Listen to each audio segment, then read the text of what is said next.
Assalamu alaikum everyone. So in today's video we'll be talking about this guy, David Wood. Most of you might already know him. He goes by the name X17 Apologetics on his YouTube channel.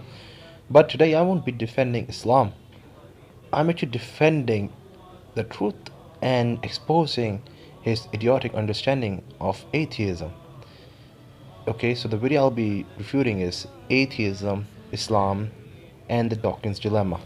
When you really don't understand how fallacies work and how to make good arguments against an ideology or an counter argument, then you make a video like this. This video is really bad. Like, I cannot explain it in words. I need to make a whole video about it. It's fallacious. It doesn't make any sense. In his lecture series, Growing Up in the Universe, Richard Dawkins explains the purpose of life. We began by asking what flowers were for. We considered various answers and eventually concluded that flowers are for the same thing as everything else in the living kingdoms, for spreading copy me programs about, written in DNA language. The purpose of all living things, says Dawkins, is to spread copy me programs written in DNA language. DNA is basically a set of instructions for building things, but the things that are built are ultimately for making more copies of DNA. So the purpose of living things is to make copies of DNA. Okay, so far it's not problematic. Yes, let's say according to naturalism or Darwin evolution, any biological organism has evolved for survival, and for survival, reproduction is the main purpose. So yeah. Flowers are for spreading around instructions for making flowers. Bees are for spreading around instructions for making bees. Elephants for spreading instructions for making elephants. And birds for making more birds.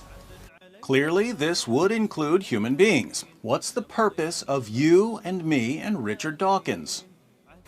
Our DNA builds its own self-copying machinery. This is what we are. We are machines built by DNA whose purpose is to make more copies of the same DNA. In the study guide that accompanies the lecture series, we read, "We are machines for propagating DNA, and the propagation of DNA is a self-sustaining process. It is every living object's sole reason for living." Okay, so you can kind of already see that David Wood doesn't really understand what Dawkins is trying to say, or either he's strawmanning it. So under naturalism, the best explanation that we can give for what human beings are made for. So when Dawkins is using the word purpose, he's saying what humans are made for, not what we are meant to do. You need to realize that. David Wood, I don't know if he either doesn't realize that, that's probably or he just ignores it. So that we can give for what human beings are made to do is reproduce, procreate, so we can further our genes. This is what, according to, let's say, Darwin evolution shows us. But it doesn't mean for atheists that it is what they're meant to do. These are completely different things.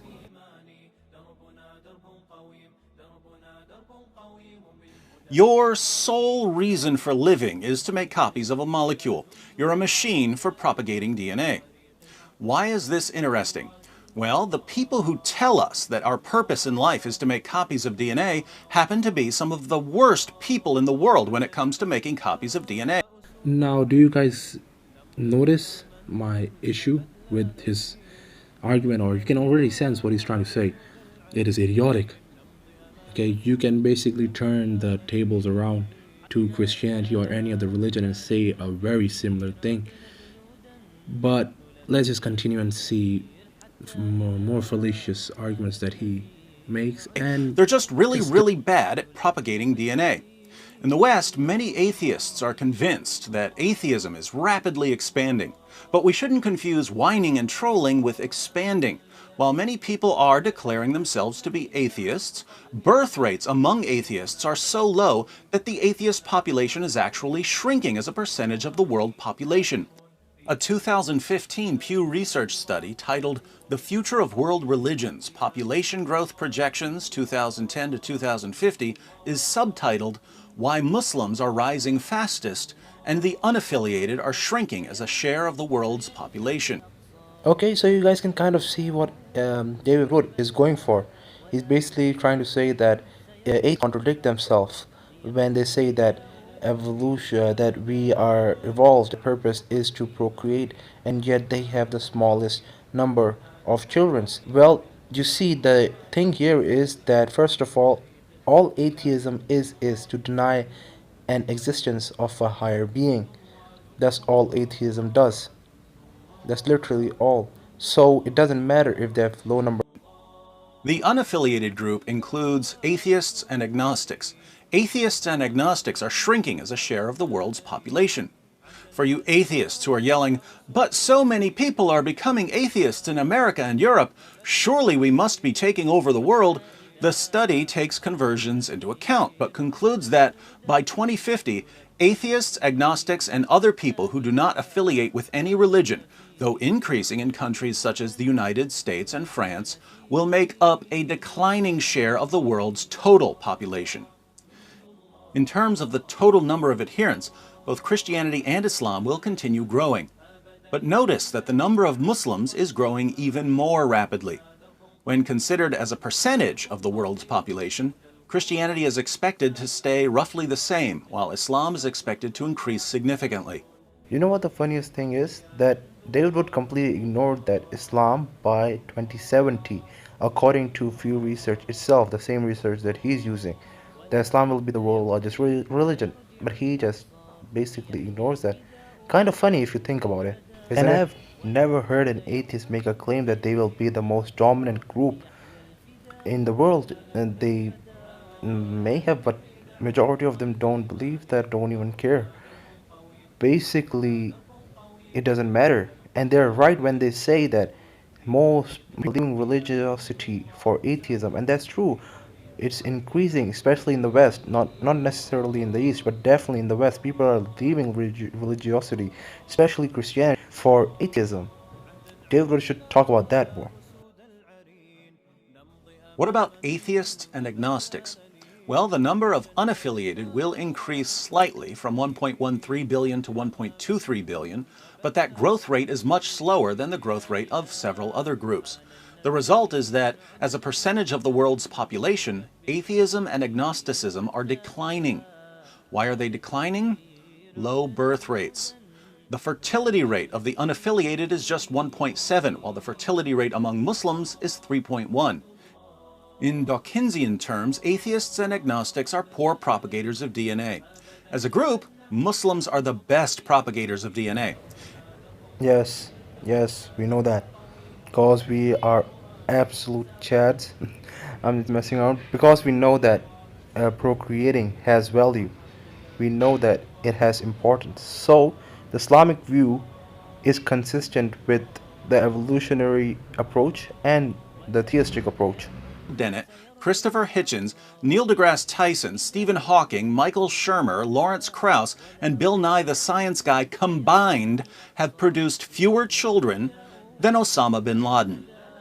Now, remind me, what's the purpose of human beings, according to Richard Dawkins? This is what we are. We are machines built by DNA whose purpose is to make more copies of the same DNA. So if Islam leads to increased production of DNA, it's clear that Islam helps human beings fulfill their sole purpose in life. Atheism, by contrast, is detrimental to human purpose. Apart from contracting some sort of debilitating disease, nothing keeps human beings from fulfilling their purpose, like becoming an atheist. Not according to me, according to Richard Dawkins. This realization leads to what we'll call the Dawkins dilemma. On one horn, if our purpose is to propagate DNA, then atheism is an obstacle, an impediment, a hindrance, a stumbling block. Atheism should therefore be rejected for its harmful impact on humanity. Here atheists will cry, "But atheism is true." Sorry, but DNA doesn't care about what's true. The only criterion here is getting more copies of a molecule into the next generation, and atheism fails miserably at this task. This means that atheists like Richard Dawkins should abandon atheism and convert to Islam, an ideology that makes DNA's wildest dreams come true. On the other horn, if atheists like Richard Dawkins don't want to convert to Islam, they need a purpose that goes beyond the propagation of DNA. They need a purpose that transcends biology. They need a purpose that just isn't available on atheism. Hence, if Dawkins doesn't want to convert to Islam, he needs to reject atheism for failing to provide a purpose higher than the biological. Okay, ladies and gentlemen, this is a textbook example of the false dilemma fallacy. This is absolutely childish. So basically, what David Wood has done is show two options when there are more options for atheists, or Richard Dawkins in this case in his Richard Dawkins dilemma. It's so idiotic. So basically, he said that either atheists leave atheism because it hinders their purpose, or search for a higher purpose, then they would still need to leave atheism. That's not really true. Well, you see, being an atheist, there is no objective purpose. Okay, there is no objective purpose such as having babies. It's not objective to them. Okay, and there are still another option. That's why it's a false dilemma. You can still have more babies and still be an atheist, because all atheists claim is that there is no higher deity. That's all. So basically, the main point here being is that he is wrong about there being only two options for atheists. There is a third option, for example, that you can start having more babies, still be an atheist, but realize your purpose is to have more kids and have more kids.